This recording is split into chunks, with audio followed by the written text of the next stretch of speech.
Welcome to Something Slight on Kismet Radio. I'm your host, Tara, and we're here at Private Stock Studio with the Real Ones crew. We got Ben, Brandon, Elizabeth, Jordan, and Molly here.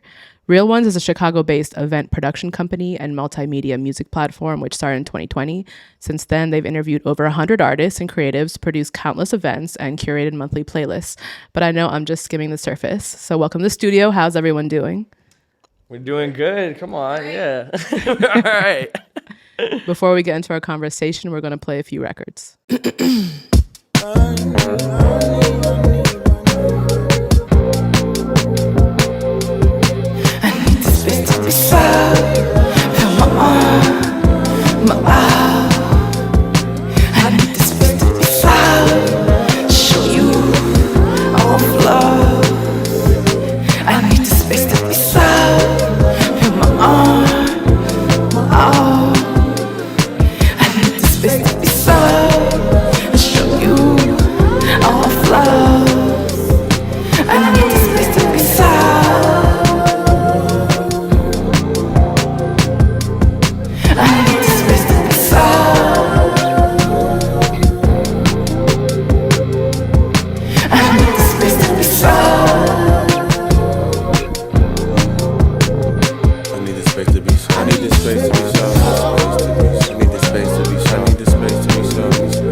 Bitches that need forehead kisses, who's left to pacify themselves whenever the plot gets sticking. Was pushed off the porch, so you had to wear them bigger britches. Invisible at your house, but the streets gave you attention. And now I sip it, I fear I'm made in my mother's image. Even my sunny disposition cast the biggest shadows. Shine my light in the darkest corners of your mind. I face it with you, baby, you don't ever have to hide. I'll give you grace if you hold space. Yeah, that's my trade-off, hold my weight. I'll change my ways, yeah, that's the payoff. Can't take no days off, cause now I got responsibilities. Never got the chance to love, so what the fuck is chivalry? It's killing me that I gotta put on this armor. It can't shield me from trauma. Got PTSD from a past life, I guess that's just karma. I guess that's just karma. I guess that's just karma. I need space to be soft through my arm, my all. I need space to be soft to show you all the flaws. I need space to be soft through my arm, my all. I need space to be soft to show you all the flaws.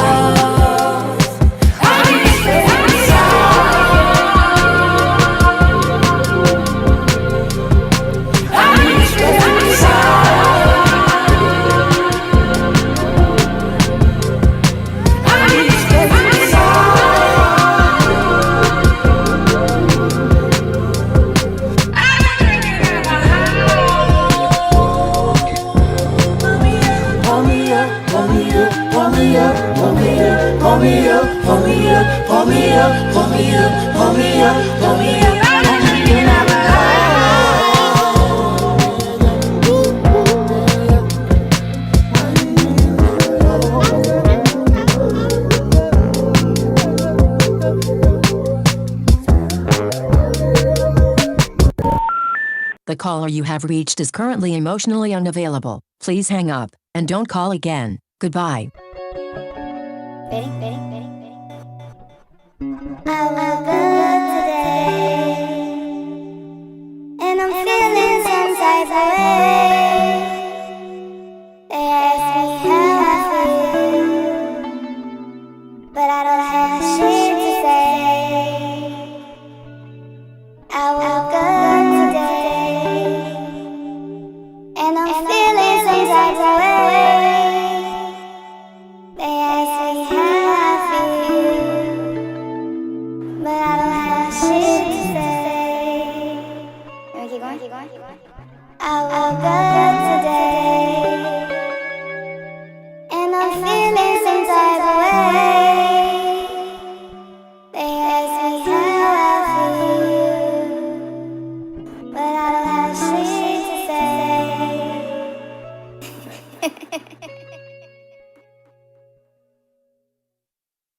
Honey, are you fucking kidding me?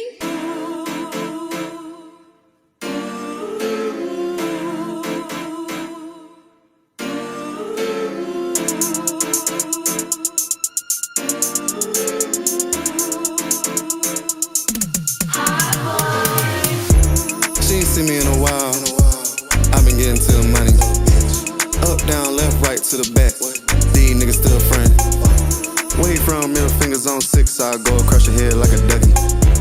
What you doing, little nigga? What you doing? Huh? I've been going dummy. I've been going dummy. I've been going dummy. I've been going dummy. I've been going dummy. I've been going dummy. I've been going dummy. I've been going dummy. Dumbass. I've been going dummy. Big guns on me like I came out the army. Get these fuck niggas off me. This a old school, not an Audi. I'ma drive a light 12 right behind me. Since a young nigga been solid. Why these fuck niggas always dick riding? Put some green on a nigga head, then it's rhyming. Get a city son to remember being lying. Niggas act rich, but they broke like a hymen. He a hood legend, but he still pay homage. Circle turned into a dot for the commas. F-150 super duty, it's a Tonka. Run around with big chop like Contra. Try to say my name like a mantra. Gang that I'm with, they'll kill, they ain't friendly. It ain't on me cause it's in me. She ain't seen me in a while. I've been getting to the money. Up, down, left, right, to the back. These niggas still friends. Where you from? Middle fingers on 6, I go across your head like a ducky. What you doing, little nigga? I've been going dummy. I've been going dummy. I've been going dummy. I've been going dummy. I've been going dummy. I've been going dummy. I've been going dummy. I've been going dummy. Dumbass. I've been going dummy.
Hey, Ben. Hi. What's up? I'm Honestly, good. we haven't met. So this Not- is not right. really, not I feel like I've properly. seen you around. Yeah, But no, not same not thing. for real. Yeah. Yeah, So- I'm good. I'm good. Yeah. I'm in the middle of my work day, but I was like, you know what? It's remote. True. Took an hour. I'm like, I can be here, with my ones. Yeah, you got rep the set. Of course. Yeah.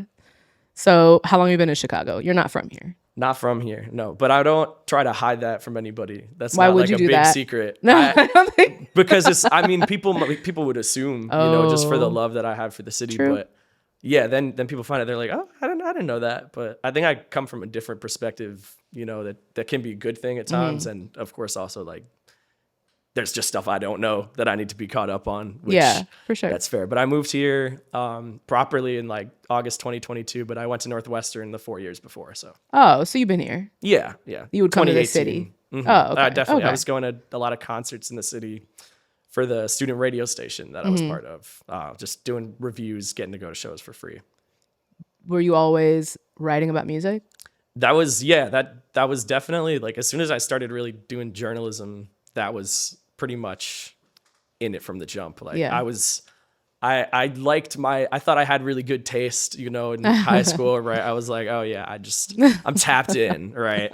Who knows, you know, if that's really true. But I like found out about a lot of Chicago music. It was really acid rap that really like went through my school halls and like my freshman year. So like 2014, 2015, that opened up a lot. Like even just finding out about No Name and Saba and Mick Jenkins and some of like the huge names around here. I just love that early mid 2010s, like neo soul jazz rap sound a lot.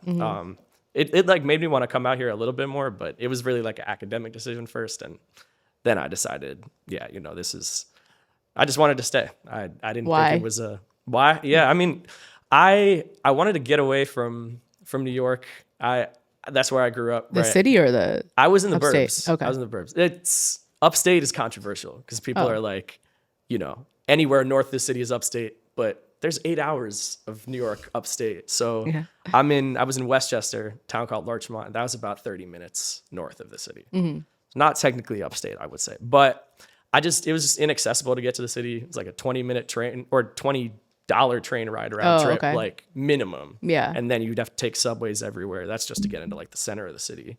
But once I, you know, was off the Purple Line over in Evanston, it was like, oh yeah, I can go do this. Like I took the intercampus shuttle a couple of times. And yeah, from there is like, I didn't want to go back because it's like, there's just more for me here right now. Like the relationships that I made with everybody is just makes me, I have like a stronger community here than I ever did back home. Yeah. You know, I knew people for, you know, in a lot of different ways. Right. But you know, I feel very like firmly based here now. And it's, you know, it's also a reflection of all the coverage we're doing here. It's just something I think is too important to leave right now. So what prompted you and Brandon to start Real Ones? It was July of 2020. You know, I was like, well, I guess even before the podcast itself formed, which was its initial form, like I was doing some blog writing for Philo, Project Philo, which was Brandon and Lauren co-founded this. Lauren is Brandon's sister, who went to college with me. And he just like, we kind of got to know each other, I would say, just online mainly. We hadn't met in person, but Lauren like introduced me and was like, hey, you know, we'd love if you could come write, like, because she had read some of the articles I did for the radio station.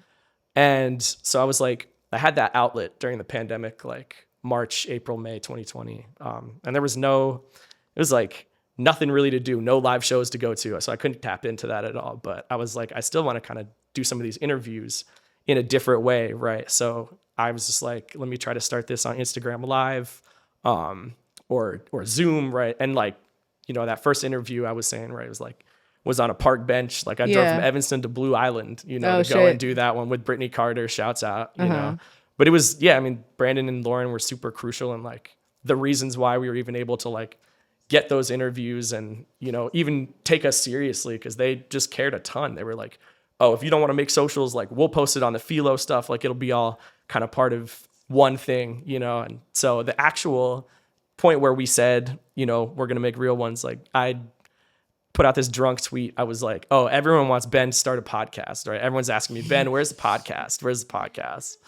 And, you know, that wasn't true, right? Nobody was asking me about that. But it was kind of like oh man, why do we need another white guy with the podcast? I was going to say that, but I wanted you to say it first. No, yeah. And, you know, I understand who I am, you know, but I was like, oh, you know, this will be funny. Right. And then Brandon quote tweeted this and he's like, who thinks Ben should drop the podcast? And I was like, oh, wow. So maybe I should do this. I was like, what's it going to be? So that's when the music interviews kind of got incorporated and started that way. Okay, so it was a podcast first before you did events. Yeah, we did the podcast for 2 years, and then continued that a little longer. But then our first live event was like the 2-year anniversary of the podcast. So that would be August 2022. What was that? It was at book club. We just called it this is like 2-year anniversary show. I don't remember the names. Like I was like calling it Holy Matrimony loosely, whatever. I shout out to Blake Parker who designed like the flyers and everything. But we just got a lineup full of past guests, people I'd interviewed before. And at that point, I'd just been going out to so many live shows that I was like, oh, it made total sense to just build a lineup off of that. People like had that trust, that I was just really just present and around. And so I got the help of a couple folks to put that on in book club, sold out, but it's only like 50 tickets. So I wasn't like, oh my God, it was a great night though. And definitely made me want to keep doing more live events and make that a huge focus of what we were doing. I was like, I can't go back now. Well, then you like shifted to, I guess, guerrilla style. Y'all were joking about it. I don't know if that's really what it is. Is that like one thing people pop out? So it's like, I think the guerrilla aspect of it is more so like we don't have any interviews locked in and we just show up to a show. Okay. Right. So Paris, Texas, that interview that we did, which, okay, we got them to answer each like 2 questions, right? But we waited outside the spot while they were going to go greet fans in the alley, and so we interviewed a bunch of fans, right?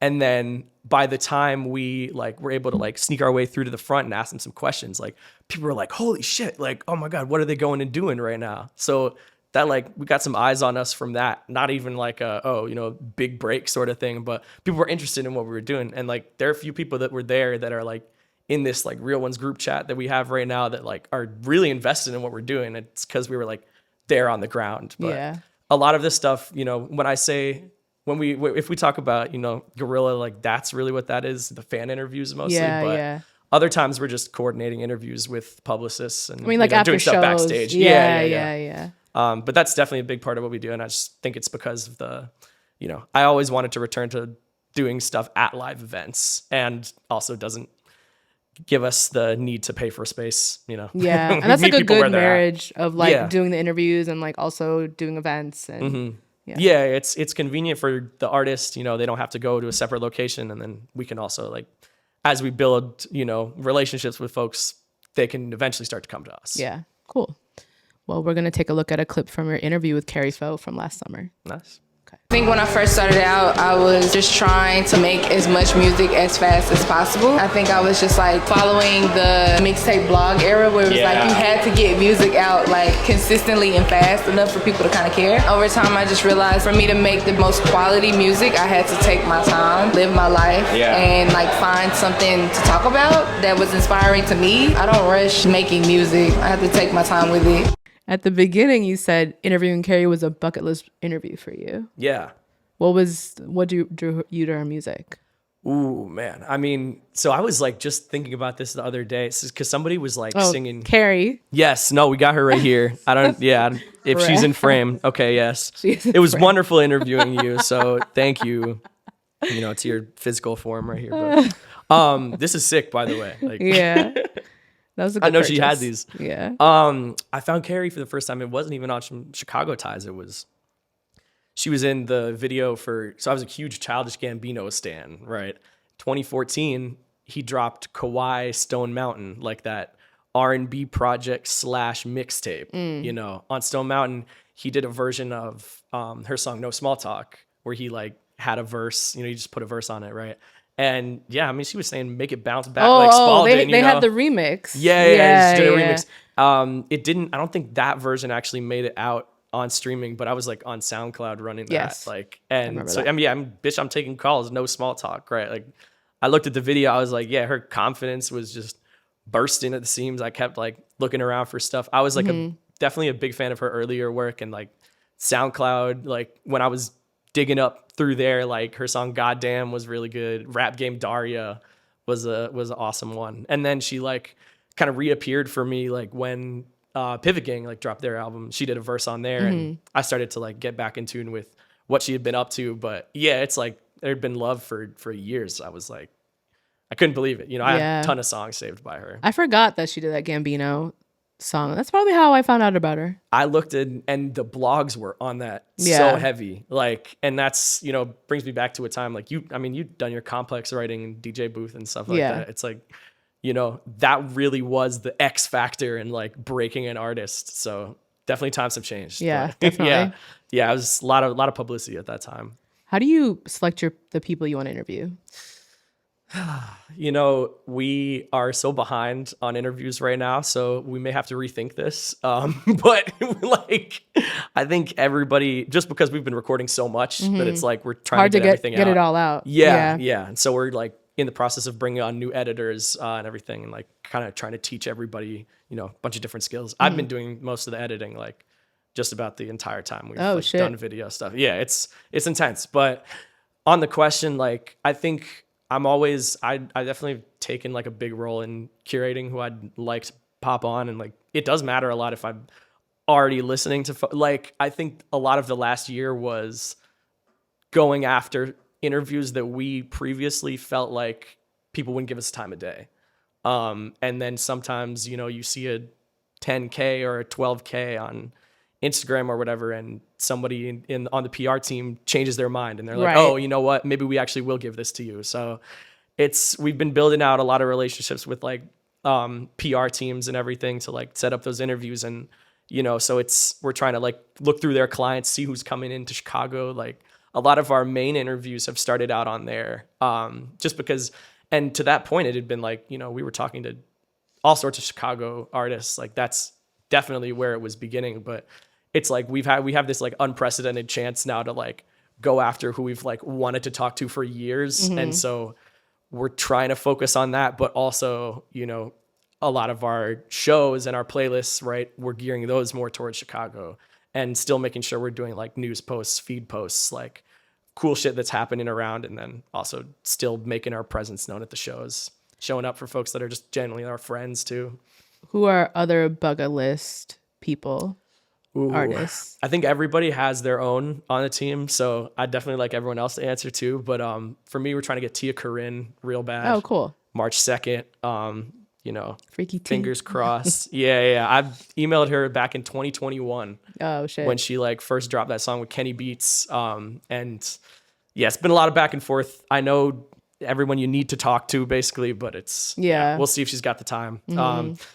Another one would be Anderson .Paak. Like his music is just, he might be my favorite artist. I just, the versatility, the range, like I got to see that grin in person too. You know? But yeah, I mean, everyone's got answers to that. Yeah. Though. We just made a big old spreadsheet of like, if we get this person, who gets dibs, right? And so Do you think you're going to return? I feel like you kind of said this, but do you think you'll return to like more sit down interviews? we're actually in the process of developing 2 new series that are going to come in like, what's the word? Just coinciding with, in concordance with, that might be it. In alignment with. Yeah. In addition to what we're already doing. You guys are going to cut this, right? But yeah, in addition to since we're making a lot of the focus, like the on-site show interviews, we're like actually developing 2 sit-down series. Ellie would definitely love to talk about one of those. Yeah. And then there's another one that Tyrell and Dro are going to be kind of spearheading. So we're getting into more like specialized programming, and that's where we're really going to like return back to the long form and try to have a setup like this. It's like, you know, it's nice that we wanted to like feel like we weren't taking anything crazy from anybody, but you know, if we're like benefiting, if a space is benefiting by us recording there in any way. What do you mean taking? Know, well, I mean like, you know, if even asking somebody to do something for free is like, you know, makes me want to curl up and die. Yeah, like, for sure. So oh my God. Not the cosign you need, but I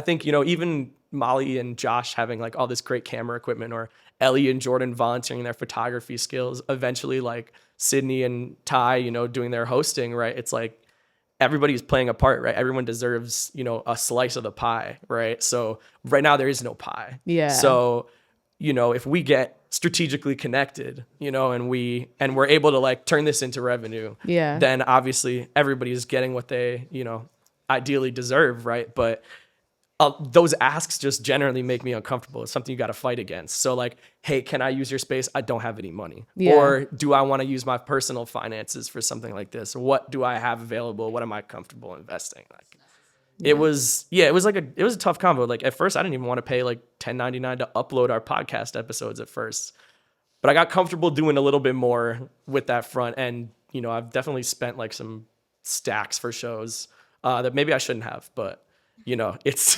you learn a lot. You learn a lot with the live events, especially, but yeah, I think like ultimately you do have to be comfortable investing at least a little bit, in your product. Figure out like, I mean, you care. Yeah. And I think like that does help too. Like people are like, oh, you like we really rock with what you're doing. We want to do this for you. And that's like a strange feeling, because I don't know. It's I get a lot of awesome feedback, but it's still an ask, It's still like being dependent on somebody, and making sure like that they're getting what they need, as well. Yeah. Well, we're gonna watch this other clip from your interview with Zach Fox. Something about your tweets, they come true. It's almost like prophecy. I mean, I miss a lot. I thought Taylor Swift was going to convert to Islam at some point this year.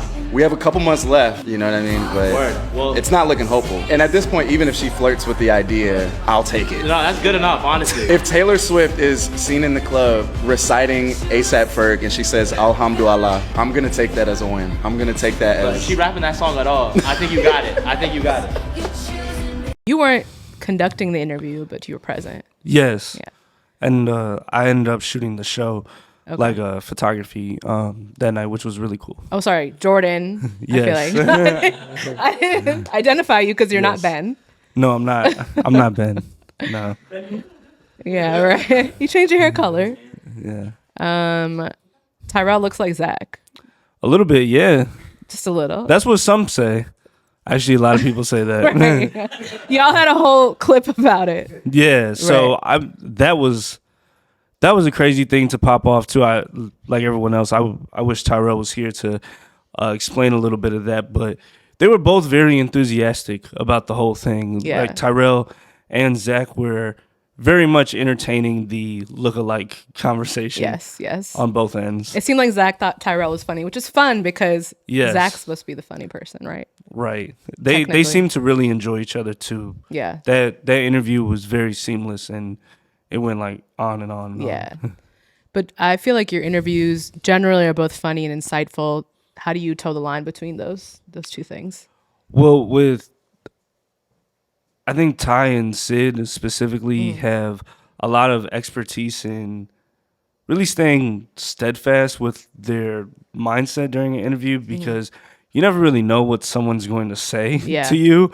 And sometimes I've seen people not exactly enthusiastically like answer a certain question, but they just bounce back and chime in with something more comedic, and it kind of gets everything back on track for people to be enthusiastic again. I don't know if anything's really meant to be super serious because this is not necessarily the most serious thing. It's about getting to know other people and artists and connecting our audience with people that they want to see and know about. Yeah, but I don't think it's not serious, I mean, because you guys do ask insightful, probing questions, but then, some of the questions are light. Yeah. I feel like it's more personable than it is serious. Okay. That's fair. So it's really about who they are. It's in depth. It's definitely in depth, but serious. I don't know. To me, that's like no fun zone. But we're a big fun zone. But you're talking to a real journalist here, Yes. I'm just kidding. So you said that you were at the show. You said you met Zach Fox's dad. Yes, well, both of them, of course. But yes, his Felonious Monk, he was awesome. Yeah. While Zach was performing, me and him were off to the side, and that's where I was taking some photos as well. But just to see his reaction and watching his son performed, he was very taken aback by it. He was taking like all the old head videos and whatnot, and like this my son, and it was very heartwarming to see. Yeah. You don't see that often. There's not a lot of people. We see a lot of shows. How many times do we see their parents there with them? Yeah. You know. It was a real what? Yes. Oh shit. Yes. That's crazy. Yeah, they had joked about it on Twitter before. We looked way into this because some people had thought that it was not real. So we looked into it Allegedly. and looked up tweets on Twitter and stuff, and it had been joked about by them in the past. They were joking about it. Yes. And so people probably didn't think much of it, but then that night they're like, yeah, this. They like went on stage and they was like, "This is my father." I can't recall if he brought him on stage, but he told just kidding. he told us though, and then he said when he was on stage, like, to have my dad here and this and that. So I would assume he's still talking about that same person that he privately introduced as his dad. So you shoot videos. Mostly photo for real ones. Yes. And you've been doing that for some time. Since pretty much, so at the time of us doing this, we have our Valentine's show tonight. And the first show I shot for Real Ones was the Valentine's show last year. Okay. Oh, so a year. Yeah. Your anniversary. It's been a year. Yeah. Are you liking it? I love it. Yeah. It's fun. I love live music. I love seeing new artists. And I also just love being part of a team and working together with everyone and striving towards bigger goals for all of us. Yeah. Cool. Well, we're going to play this next clip, Pink Sifu and Too Rich Benji. Yeah, you can take weed on the airplane. You're good, trust me. As long as you're flying to another state where it's legal, you can take that shit. Oh, as long as you flying. Is that a new rule? You're good, bro. It's been a thing. I don't be flying. I don't be going nowhere. You're good.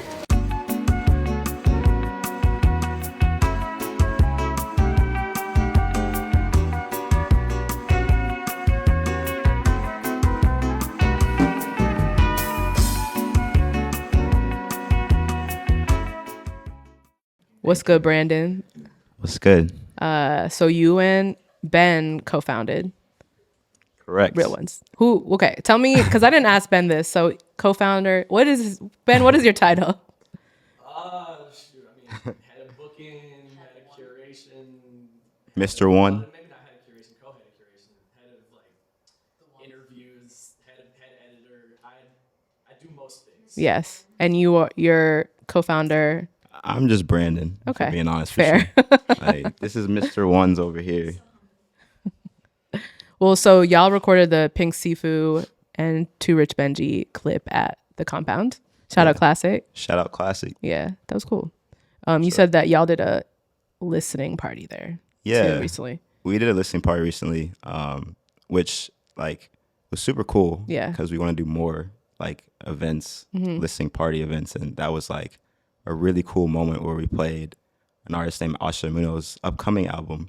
And just even apart from like the artists, you know, who we threw the listening event for, again, we want to do more stuff like that where we brought in like such a organic, intentional community of people that have already been supporting Real Ones, no matter what the type of event is, no matter what, you know, the circumstances, the type of day. And it was just really cool. Like, so shout out Classic for allowing us to put something together like that. How do you feel like y'all support, because you do a lot of different stuff and a lot of your interviews are with bigger artists. So how do you support the local musicians, Chicago musicians? Yeah. You know, I feel like that's such a great question because all of us would have a different answer. Yeah. But my answer, also, I should preface, I am not from Chicago. So, me neither, so that's fine. Word. Okay. Well, thank you for validating me. But it's important I say that, right? Because like, as much as I'm tapped in with the local community here and as much as they like welcome me in their, you know, space, true Chicagoans, like I'm never going to truly be a Chicagoan. But with that said, it's just like there's such a cultivated community here. And to answer your question, like the way I would answer is from the very foundation, from the very get-go, like Real Ones has always been like Chicago, like, and it always will be Chicago, no matter where it takes, no matter, I mean, I think a good reference here, shout out to Tyrell, who like we're all extremely proud of. Like he's doing his thing like in multiple places as a tour manager as well right now. But I say that because we brought Jersey to Chicago. Like we had a show where we had all, local native New Jersey acts. But at the same time, it's like even when we activate things like that, it always comes back to Chicago. So like whether it's through the playlists, whether it's through the shows, we're always going to ensure that like we never forget the roots, the reason why any of this even exists to begin with. Yeah. So what made y'all start Real Ones? What did you think was lacking in Chicago? Yeah, again, like... Or Chicago media. Chicago media. Because I could say a lot about that. For sure. So my answer, and I'm going to keep like sounding like a broken record when I say my answer, because it's like, again, we all have different answers, and that's what I feel like allows us to stick and allows us to gel really well, because we have different perspectives, but we also mold them and mesh them well as a team. But my answer is I am recalling a time where I met a phenomenal lady named Brianna Gatlin, who is like one of the biggest OGs like in any of this. And she welcomed me in her world in the blogging space. Right, she runs Swank PR, and I say that because she's a very like close friend of Andrew Barber, who obviously runs Fake Shore Drive. And I just basically just picked her brain. Like I was honestly just like blown away to be in the same room as her. And I learned a lot just about Chicago media as a whole, right? And now you fast forward to like the foundations of Real Ones, and I feel like there's a lot of Chicago platforms, there's a lot of individuals that are doing things, but at the same time, when you space out, or when you back out rather, you realize there's also not a lot at the same time, right? And that's why I feel like the importance here for us is to remember like the ones that started any of this. So I reference like the Briannas, obviously the Andrews, and then now, us. And I don't want to speak for someone like Sydney, but I know she has a similar experience with, she was at Camp Flognaw recently, and she was spending a lot of time with Eric Montanez, who of course runs These Days. And, again, I don't want to speak on the story because she can tell it like much better than I can, but basically she was just telling me how like Eric was essentially just giving flowers to us, which is incredible because, we want to give credit to them. Because again, like these are people that are OGs in the space of the Chicago media that you're getting at. So it's just kind of like passing the baton, right? And at the same time, like even though they're passing the baton, like they're not done yet either. Yeah. So it's just a beautiful cycle of just making sure that we all play our part, because none of us are above the whole. Yeah. Well, I think that Chicago's a very DIY space. So there's a lot of room to create something, and there's a lot of need and not thirst. That's the wrong, maybe just need for things like media outlets or platforms, Sometimes thirst, like. Yeah. I mean, there's a lot of people making stuff, a lot of people making music. Right. There's a lot of like things to talk about. Yeah. And like I'm very careful with my words, especially when like, again, like I'm not a Chicagoan, but just the more I've been able to interact and hear perspectives from people here. Chicago is so talented, but I'm from Kansas City, by the way. And I'm from St. Louis. Oh, word. Yeah. Shout out Missouri. But like the reason I even say that is because the impressions of like Chicago, you obviously think of like the Chief Keefs, you think of like, the basically like the drill scene, right? And then obviously like Chance the Rapper, who obviously Astro Rap right there, legendary mixtape. And there's no slight to like those names whatsoever, but it's just like that's the perception in terms of the sound, right? From some like outside states, but there's much more than that basically. And that's also a big reason as to why like Real Ones exists, to showcase, some of these other burgeoning like communities, artists, creatives, and sounds that do exist that you may not think of, or if you do think of them, you don't think that they're coming from Chicago. Yeah. So how do you feel like you remain authentic as curators and music listeners? I would say really in short, first and foremost, making sure that we're not like gatekeeping. And what I mean by that is like we have a team, right? We have a team of curators. You know, it's not as if like it's just me that's just running the whole playlist and just picking my favorites. And as a matter of fact, we actually just had our first like ever like team curation call, which is kind of like pretty dope considering that we've been able to do this up until this point, you know, just all off the love of music and all through like group chat, shout out technology, you know. But, you know, now, you know, again, we're starting to have more just structure. And everyone on that team has their own individual tastes, and I think that's why we're able to remain authentic. And obviously, too, like we don't like to Jordan's point, you know, when he was speaking about like the seriousness, I felt what he was saying, because at the end of the day, like you don't want to be too serious in a sense, because then that removes kind of like the spontaneity of it. Yeah. But at the same time, right, like music is free flowing and is it makes us feel good. So it's kind of just like a beautiful balance of like making sure there is structure there in terms of like not showcasing artists that, you know, have already blown up. Yeah. You obviously like to showcase artists that are more developing. But at the same time, like whatever you like, that's what you should choose. Never think too much. Don't think too much, you know, when you're picking music. Right? Yeah. Don't pick something just because it's associated with the platform. Pick it because you actually love it. Yeah. Yeah, there's a lot of spontaneity already baked into Real Ones, because y'all do those sort of like Ben said, you just appear at the festival and then you just do the interview. Like, you know, it's funny. So here's a clip from your interview with Liv. Judging black women for like not being perfect singers, my nigga. I was in Berkeley doing a show last night. I don't know where this conversation came from, but I was like, I might be pitchy tonight, I don't know, but you know, don't judge me. It's not about hitting every fucking note, it's about the fucking soul, my nigga. Are you soulful? Do you feel what you're singing? And also, bitch, what if I want to sing like a white man? You know what I'm saying? What if I want to be like, they're not good, but it's so good because they're themselves. So what are some long-term goals for Real Ones? Also, Elizabeth, I keep switching people and I'm just like not talking to the same person, you know? Yeah. Elizabeth, wait, first tell me what you do for Real Ones. My role at, I feel like, what don't I do? Seems like an all hands on deck situation. Yeah, definitely. I do, like Jordan, photography. So main photo op, and then I help wherever I can, playlist curation, show curation, social media, booking, really. I feel like I've seen you in a couple interviews. Yeah, there you go. Yeah, like, yeah. Interviewing. Yeah. So wherever I can just help out, I'm happy to do it.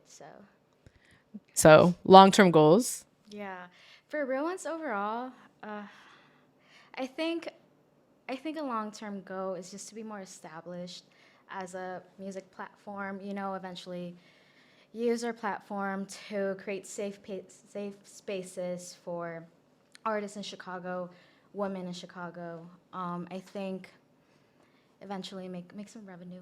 Yeah, you know? for sure. But overall, just build the brand, but build community, and just grow. Yeah. You know, we're all kind of like helping each other grow in our own way, and whatever. Like, I think what's really cool is that, like I said, we all help out in every aspect of Real Ones, and it helps us also grow like our own personal brand or like interests. Yeah. So I think that's really cool about it. How did the team come together? I think that, you know, it's just really interesting that I guess it was Ben and Brandon, and then y'all just kept adding. Yeah, I don't know if I could really speak to this, but I joined the team like a year ago. I started out in the playlist curation. I think just people who show interest, show support, and just, I don't know, they'll reach out to us. And like I said, we're not gatekeepers. Mhm. So we will try to help or take help from wherever we can. And then from there, I feel like, you know, whoever sticks around. And like Ben said, it's very hard to ask people for like free work. Yeah. You know? So I think someone who understands like that aspect of it and is still like 100% ready to be a part of it and is passionate about it too. I think that's kind of how it all worked out. We all showed that in some way. Yeah, your platform feels very inviting, you know, Yeah, like I like it. We're all very open. Yeah. And I like that a lot. like not like I know you, but like I don't not know you. Yeah. You know? Yeah. So what are you excited about? I'm excited to pivot into new. Okay, let me see how to say this. So like I know right now we're kind of like stick into like the hip hop, R&B, rap community, and I am excited to kind of pivot outside of that. And I know we have some shows we're planning for this year that are kind of like other. We all have a very different personal tastes and like music, and just interests. He told me you could tell me. So what are you? Yeah. I'm getting there. Okay. So we're planning like a hardcore show. Very first curated with like heavier music, heavier bands. Primarily black and brown artists. I feel like that's awesome. In the hardcore scene, it's very white man dominated. Yes. What I mean? So I mean, like a lot of things. Yeah. So primarily, I'm taking the lead on that, and I want to just give platform to these black and brown women or artists that are in that space. So give them a platform, and then we're also throwing. Can we talk about the baile? Yeah. Okay. We're also throwing a baile. So the gist of it is, like I said, just pivoting into different communities and forming more connections and meaningful relationships there. So I'm just excited to get into that. And obviously more shows, more interviews, just more cool stuff. Yeah. So I'm turning the tables on y'all. Which one of y'all wants to shout out a real one in your life? Wow. Okay. Molly. Yeah. Damn. This is the only question I'm answering. Yeah. I mean, all of you guys can, if you want to come up and stand behind her, but you also don't need to if you don't want to. Yes, go ahead. Go ahead. How is this working? My mom. Does anybody else want to answer? No? I'll answer it. I'm already here. Do you guys want to? In the hot seat. No? Okay. Real ones? Y'all don't want to shout out your own real ones? I want to shout out Ben. We could come in there. Oh, yeah, just come stand. No, you shouldn't move. Just come up here. Ellie, you give your answer. I would like to shout out Ben, who is the glue for all of this. Shout out that man. That's all I got. Okay. Ben, my mom. Important people.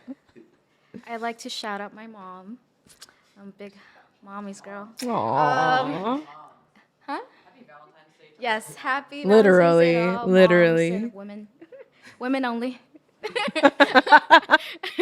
I'm not mad at that. And then every single person in this room, my real ones, I love them so bad, and I would not be here without them. So, Awesome. I've got an answer. Good to see.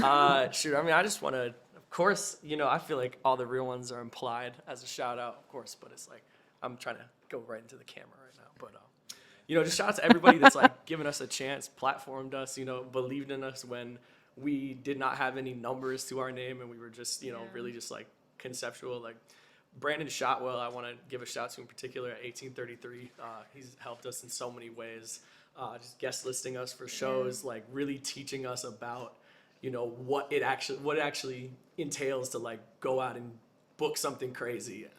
And, he books a lot of stuff in like a similar lane to what we're doing, and he really like helped us believe that a lot of this shit was possible. So big love to Brandon, folks at 1833 as well. Love to These Days, like everybody over there has been super encouraging of us. The Ghetto Flower, Sad Boy Radio, Something Slight Show. Everybody doing the media thing in Chicago too, like knowing that knowing that it might not result in revenue right away, but just doing it off of the love. Like, shout out to y'all, that's what we're out here doing. So keep doing it. Real talk. We're gonna close out with you want to go? Yeah, no, I think that was he did his mic drop. We're gonna close out with Pink Sifu and Too Rich Benji's song "What You Want to Do." Realest niggas in the field, I'ma tell you how it is. Shout it, we can do it at Side love, and I'm a friend. Marseille, Paris, Spawn, baby, it's shit. Little niggas stay on trips. Bonnie Clyde, my twin. I smack a nigga like Will. Whoever ready is dead. If she ready, we gone. I said the better way to spin. She ain't never seen sin. She gon' ride to the well fall. I don't fuck with all y'all. Had to reset the car line. Whole nigga college still. Me and Shotty in the wind. Then I see from where you been. Nigga, all I know is win. Nigga, win. Shake that ass, baby, dead. 50, 20, 10, 10. Fucking overseas, no blend. Yelling songs from the stand. I'ma red out. I'ma hit you back when I can. I want you to flip that, then bring it back, then flip that again. Them other hoes that talk shit, cause they can't do it like you can. It's too quiet, we too tired from the jet lag, when the playback in the crib. Gone, we gone. Shut it, gone. Bring it back. Bring it back.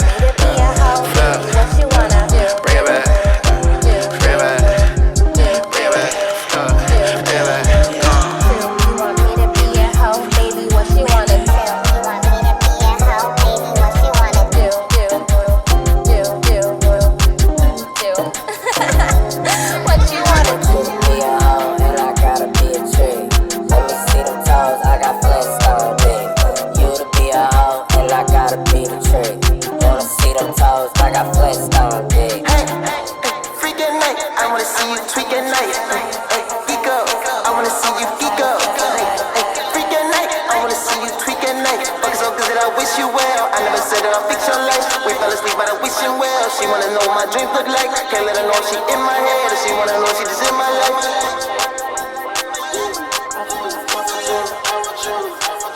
You want me to be a